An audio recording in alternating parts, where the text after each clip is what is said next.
เอาเห็นหน้าสิเห็นหน้าเจ้าภาพอยู่บ่มื้อนี้เหรอ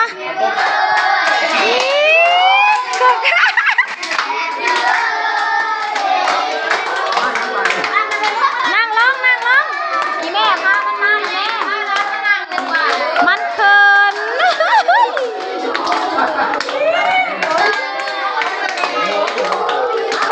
าแม่โอ้ยสุขสันต์วันเกิด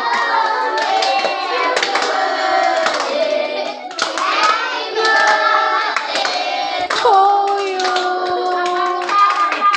ป้าเด็กๆมอ2เนี่ยอธิษฐานหมุนไปโง่เป่าก็เป็นได้สู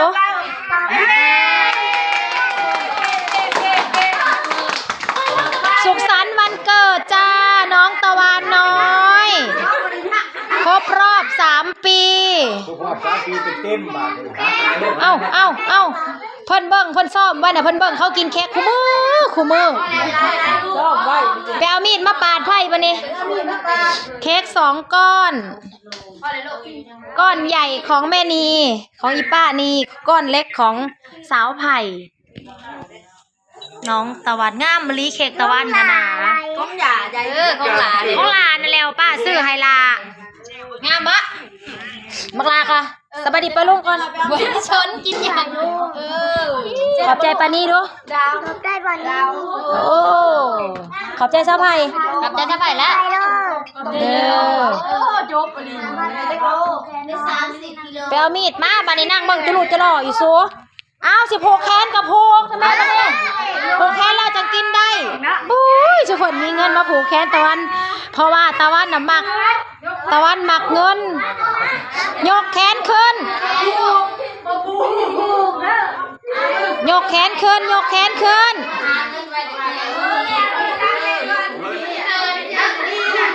เคินกับเคินแต่แท้เขาก็จะมีลูกซีนให้เขากินพี่น้องกับน้ำหวานลูกซีนกับน้ำหวานแล้วก็เค้ก2 ก้อนคนเขาก็น้อยเดียว1 ดอก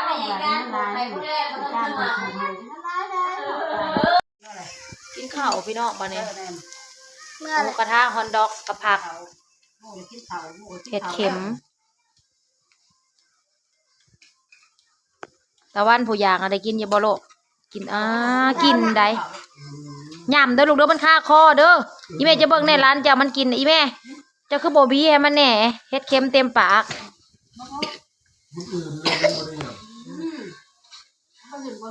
กินละเมื่อลูกพอบางขันอยากเมื่อก่อนก็เอานะแม่แนวนั่นนะในท้องข่อยนี่มีอะไรนะฮันนะแม่อยากเอาตัวใหม่เอายังลูกตัวใหม่นะมันฮ้อนอยากเอายังใหม่นะเอาหมูหมักหมูกรอบบ่เนี่ยเอาตัวนี้เข้าไงกันนี่ก่อนมันจังนะไอ้การเอาคอเด้อมึงจะเอาตัวนี้ให้อ้ายผมมันบ่เลือกเพิ่นน่ะมักตัวแหมมึงเอาตัวนี้ให้อ้ายเอาบ่โนเอาปันกับไอ้การคนละตอนซะเอาลูกสุกแล้วกินรสผู้ช่วยให้กับน้องฟ้ามันบ่บางคืออันมันต้องมีด2 คมนะแม่คือเขาเอาเฮ็ดอันคายให้ซุมเฮานะสุกแล้วหมูน่ะลูกเอ้ยมันบ่มีเอาในทงนึงบ่พอบ่เอาให้ก่อน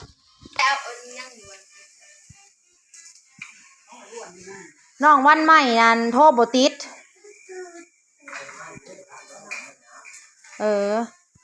จงไว้ให้มันอยู่เค้กนะเขาก็เลยกินบ่แบ่งกะแบ่งเค้กไว้อยู่เค้ก2 ก้อนอยากกินเขียวกินบ่ดื้อก็บ่พากันดื้อได้อ้วนเลยขีบเอาฮอนดอกคอนแดกน่ะกินแน่กินได้หลายเนี่ยฮอนดอกน่ะเต็มอยู่เอาบ่วงนะลูกจะคืออะไรนะเดี๋ยวนอนก็นอนลูกข้าวเลยใส่น้ำกินพักมันน่ะแต่พักมันกินพักมันพออย่ากินหลายตอนหมูหนักมากกินแต่มันด้วยเลยกินพักกับเทสโอ้เอาปาร์ตี้มันก็ลดบุญเอาแม่ดาสิกุ้งเขากับบ่มีไม่อยากกอดแต่ไม่รู้ต้องนอน ฟ้าก็ให้กินข้าวเซ่บที่เบอร์แดงให้กิน แม่นี่ก็เลยจอดจะคน ให้กินข้าวเซ่คนไปกินน้ำหนักคือ เข้าไปยังเกีย ไป ร์ ลง โอ้โหกินอะไรก็อีผ้านะ คือเฮาน่ะลงอยู่เฮาเป็นบุกเป็น ฮอนดอกนะเอาแม่ฮอนดอกนะเปื่อยบ่แล โอ้บ่ได้เฮากิน อ้วนเอาแม่ฮอนดอกนะอ้วน กินละทั้งเรา เอานะฮอนดอกนะเปื่อยบ่แล น้ำหาคืออย่างไร ตักเอาในฮอนดอกนะ กูได้กินน้ำเฮาน่ะมีเจ็ดตัวเดี๋ยวตักมาบอกว่าดอก แม่เอาหัวมาเนี่ยเฮ้ยขึ้นแล้วบ่คือพอโทรศัพท์ขึ้นไปจ่ายคอยแน่ ตักเอาไม่ลูกฮอนดอกนะ ต้องหาพวกนี้ได้ คันยาคันอิ่มแล้วก็เอาไว้ทอดให้ลูกให้เท่ากินไปทอดเลยนะที่ แต่ จะ ถ้า ทำ ไม่ ไม่ ลื ลื ม ม ล้างหน้าเด้อเค้กนะ เอาลงมาได้ไม่ว่าอิ่มได้ต้องให้เค็ม บางนี่เป็น อย่าลืมล้างหน้าเด้อตะวัน เดี๋ยวถ้าปั้นในโน่นตอนน้อยนึงนะ กินพอ เอาไปยังอันนั้นมันเมื่อยแล้วปุ๊บคนเราเองกูกินก่อนแม่อื่นเอาไว้บ่มันเกิดมันเจ็บเปล่าได้เราก็แล้วยาแล้วเหนื่อยเกิดได้ดูดันแต่อันนั้นนั่งกินเนี่ย เราได้เอายอดละ นี่มันเกิดของอื่นแล้วต้องเรียนเรียนรู้ว่า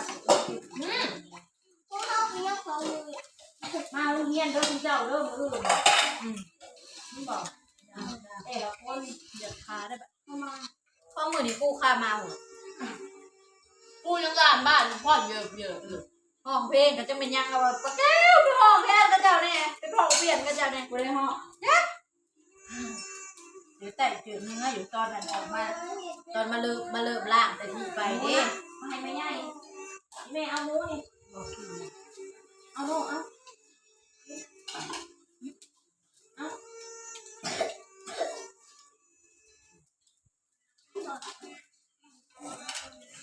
นอนกองกัน เป็นยังไงถึงเลย ปะแก้วก็มึงสาวหัว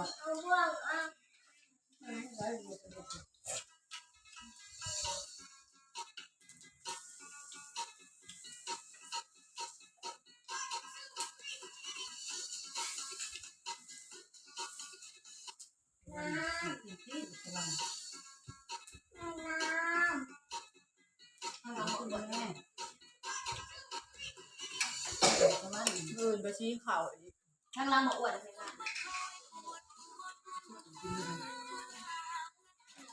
มันดอกมันทุกเลยเอาลูก อวดเอาคนเดียว ก็ทางเราพอมา เพิ่นก็ มันก็กินข้าวเลิกมันเลิกหลังมันได้ยินไหมเอาไปทิ้งเลยโตมันก็ได้เริ่มนอนบ้านอีกวัดว่าเป็นอย่างนอนทิ้งก่อนขึ้นแสงแสงขึ้นวัด ไอ้เหี้ย อยู่วัด อยากกินยูวัด วัดจะลงสอนอยู่เนาะก่อยกลุ่มกับปลาซิวคืนนี้จะมาขัดเอานี่อิ่มแล้วลูกมองไปแล้วคือก็ปมไปไปทางไหนก็ได้ น้ำมันในวัดที่หลังสิกินยาหลังสินอน นอนแล้วก็นอนเด้อเลิกงานแล้วบอกนอนถ้าพอทำแบบว่าไปแล้วบอกขึ้นกับมือง่ายโทรเอาเมื่อโทรหากับมือลงพวกมันโทรมาเอามาเอาอยู่พี่แหละคืนนี้มันจีแจ้งเลยบอกเอาอีแบบนี้เพิ่นอีก เป็นย่างนอนอยู่เพื่อนเนี่ย ตื่นมาก็โทรเอาเลยเดี๋ยวนี้ ผู้ ผู้ เมื่ เมื่ อ อมาโทรเอาไม่เจ้ามาเลย ก็บอกว่าไม่ให้ละเมื่อตัวมัน คือเก่ากำลังสิรักมีวันที่แม่มาโทรวันนี้ค้าหมกตุดินทำไมวะใครซื้อมาเอาอ่ะเอาจริง